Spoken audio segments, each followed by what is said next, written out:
नमस्कार, मैं हूं भूषण। आप देख रहे हैं thenews9x.com। thenews9x.com में आपका स्वागत है। आज हम बात करेंगे बिहार के पूर्णिया लोकसभा सीट के संबंध में। पूर्णिया लोकसभा सीट में अभी राजनीतिक धमाल मचा हुआ है। बिहार के पूर्णिया लोकसभा सीट से 2 बार सांसद रह चुके भाजपा के कद्दावर नेता उदय सिंह उर्फ पप्पू सिंह ने भाजपा से नाता तोड़कर पूर्णिया समेत बिहार की राजनीति में खलबली मचा दी है। 18 जनवरी को ठीक दोपहर बाद जैसे ही पूर्व सांसद उदय सिंह उर्फ पप्पू सिंह ने बिहार की राजधानी पटना में प्रेस कॉन्फ्रेंस कर पत्रकारों को भाजपा छोड़ने की जानकारी दी, उसी समय से यह मामला गर्म होता जा रहा है। अब सवाल उठता है कि आखिर क्यों सांसद पप्पू सिंह ने भाजपा छोड़ दिया? क्या भाजपा ने उन्हें पार्टी छोड़ने को मजबूर किया था? क्या भाजपा की सीट नहीं बनने से उन्होंने ऐसा कदम उठाया? राजनीतिक फिजा में पिछले 18 जनवरी से तर्क वितर्क चल रहे हैं। पूर्णिया में राजनीतिक पारा गर्म हो गया है। इसका माकूल जवाब किसी के पास नहीं है। हम आपको बता दें कि पूर्व सांसद पप्पू सिंह के साथ ऐसी कोई बात ही नहीं है। पूर्णिया के सांसद रह चुकी अपनी मां से मिली राजनीतिक विरासत में श्री सिंह एक ठोस और बेबाक राजनीतिज्ञ हैं। उन्हें मजबूर करने वाला कोई नहीं है।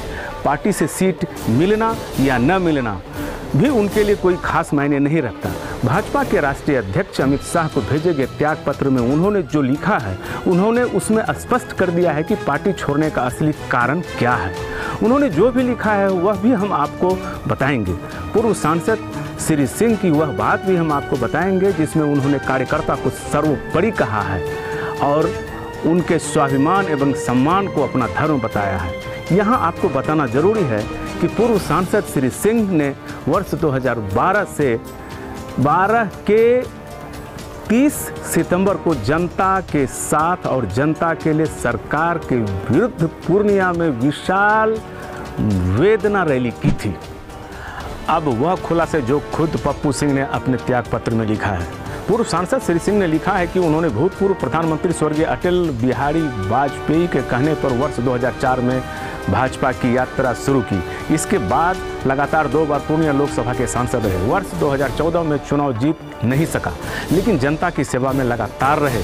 अटल जी के समय में और उसके बाद आडवाणी जी के समय में सभी सांसद बिना किसी संकोच के अपनी बातों को रखते थे और अपनी बातों पर सकारात्मक चर्चा होती थी। इसके उपरांत ही पार्टी निर्णय लिया करती थी। यही कारण हुआ कि तमाम विरोध के बावजूद हम सभी प्रधानमंत्री नरेंद्र मोदी को उम्मीदवार बना पाए थे।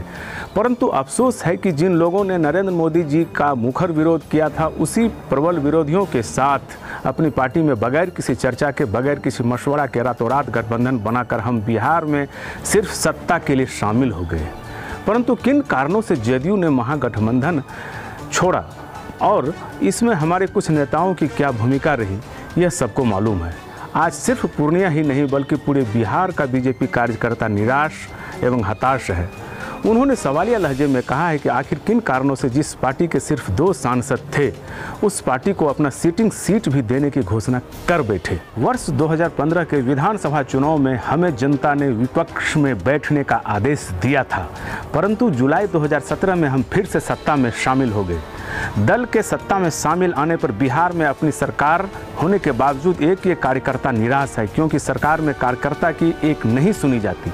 19 महीना बीतने को आया, परंतु प्रदेश से प्रखंड तक कार्यकर्ताओं को सशक्त करने वाली एक भी कमेटी का गठन नहीं हो पाया, जिस कारण पार्टी के कार्यकर्ता आम जनता के सहयोग में कुछ नहीं कर पा रहे हैं। जब मैं कार्यकर्ताओं की व्यथा सुनता हूँ तो मुझे लानत आती है। अपने आप पर उन्होंने लिखा है कि एनडीए की सफलता जंगल राज से मुक्ति दिलाने के लिए मिली थी। उस समय कानून व्यवस्था गिर गई थी। यदि उस समय जंगल राज था तो आज बिहार में महाजंगल राज सा बन गया है। केंद्र की योजनाओं को बिहार के मुख्यमंत्री और जदयू के मंत्री हर मंच से हर समय अपना स्वयं का श्रेय ले रहे हैं। श्री सिंह ने अपने त्याग पत्र में लिखा है कि केंद्र सरकार की योजनाओं में प्रधानमंत्री उज्ज्वला योजना, समृद्ध किसान खुशहाल किसान योजना, आयुष्मान भारत योजना, शहरी आवास एवं ग्रामीण आवास, जनधन योजना आदि की वास्तविक हाल बुरा है। जनधन योजना क्रांतिकारी योजना थी, किंतु एक भी खाता धारक को दुर्घटना बीमा का लाभ नहीं मिला। सड़कों का जाल बिछाने की बात हुई, मगर जाल बिछाना तो दूर, पुराने सड़कों का गड्ढा भी नहीं भर पाया। मुद्रा योजना में लाभ वाजिब को नहीं मिला, बल्कि जो पहले से रोजगार करने वाले थे उन्हें ही लोन राशि देकर औपचारिकता पूरी की जा रही है। उन्होंने लिखा है कि सरकार ने बिहार में शराब की दुकानें खुलवा दी, जिससे समाज में अराजकता पैदा हो गई। इसका विरोध किया तो एक नहीं सुनी गई। बाद में अपने राजनीतिक लाभ के लिए शराबबंदी का तुगलकी फरमान जारी कर दिया गया। त्याग पत्र में उन्होंने लिखा है, शराबबंदी के बाद गरीब दलित शराब मामले में पकड़े जाने लगे और प्रताड़ित किया जाने लगा। दलितों को जेल भेजा जा रहा है, उनसे जुर्माना वसूला जा रहा है। दूसरी ओर शराब पीने वाले के घर शराब उपलब्ध हो रही है। अपने त्याग पत्र में श्री सिंह ने तंज करते हुए लिखा है कि हमने जदयू को बराबर की 17 सीटें दे दी। उन्होंने व्यंग्यात्मक लहजे में कहा कि क्या हम स्वीकार कर रहे हैं कि भाजपा कमज़ोर हो गई और हमारे प्रधानमंत्री की लोकप्रियता कम हो गई है?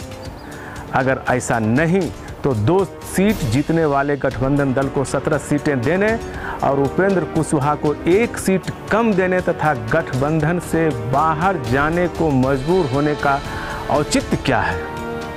उन्होंने अपनी पूरी वेदना कम शब्दों में गागर में सागर की तरह उतार दिया है। उन्होंने बार बार कार्यकर्ताओं के सम्मान और स्वाभिमान की वकालत की है। आप बने रहें हमारे साथ राजनीतिक खबरों के लिए। मैं बिहार और पूर्णिया, सीमांचल आदि के राजनीतिक खबरें आपको देता रहूँगा। अगर आप हमारा ये वीडियो YouTube पर देख रहे हैं तो YouTube चैनल सब्सक्राइब करें। अगर आप हमारा ये वीडियो Facebook पेज पर देख रहे हैं तो Facebook पेज लाइक करें, शेयर करें और कमेंट भी करें।